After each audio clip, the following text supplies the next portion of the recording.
Hi guys, ഇത് നമ്മൾ വടക്കേക്കാടുള്ള Gifty fancy സ്റ്റോറാണ് കേട്ടോ. വടക്കേക്കാട് കല്ലിങ്ങൽ റോട്ടിലാണ് ഈ ഷോപ്പ് വരുന്നത്.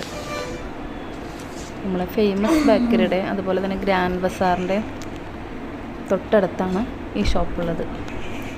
അപ്പോൾ വടക്കേക്കാട് പോകുന്നവരൊക്കെ ഈ ഷോപ്പിലൊന്ന് കയറി പർച്ചേസ് ചെയ്യണം. ചെറിയ ഷോപ്പാണ്, നല്ല ക്യൂട്ട് ഷോപ്പാണ്. കണ്ടാൽ നമുക്ക് ഇഷ്ടപ്പെടുന്ന സാധനങ്ങളാണ് ഇതിലുള്ളത്.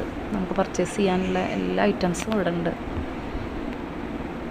പിന്നെ വള, മാല, കമ്മൽ, മോതിരങ്ങൾ, ഹെയർ ബാൻഡ്, അങ്ങനെയുള്ള എല്ലാ സംഭവങ്ങളും ഇവിടെ ഉണ്ട്. അതുപോലെ തന്നെ ഇവർ വീട്ടിലുണ്ടാക്കുന്ന ഹോം മെയ്ഡായിട്ട് ചെയ്യുന്ന പിന്നെ എന്താ പറയുക, നമ്മളുടെ ഹാൻഡ് വാഷ്, പിന്നെ ഫെനോയിൽ, ഡ്രസ്സ് വാഷ് ചെയ്യണ ലിക്വിഡ്, അങ്ങനെയുള്ള എല്ലാ സാധനങ്ങളും ഈ ഒരു ഷോപ്പിലുണ്ട് കേട്ടോ. അപ്പോൾ എല്ലാവരും ഒന്ന് പോയി പർച്ചേസ് ചെയ്യണം. വീഡിയോ ഇഷ്ടപ്പെട്ടാൽ ലൈക്ക്, കമൻറ്റ്, സബ്സ്ക്രൈബ് മറക്കരുത്. നിങ്ങളുടെ സപ്പോർട്ടാണ് എനിക്കിനി മുന്നോട്ട് പോകാനുള്ള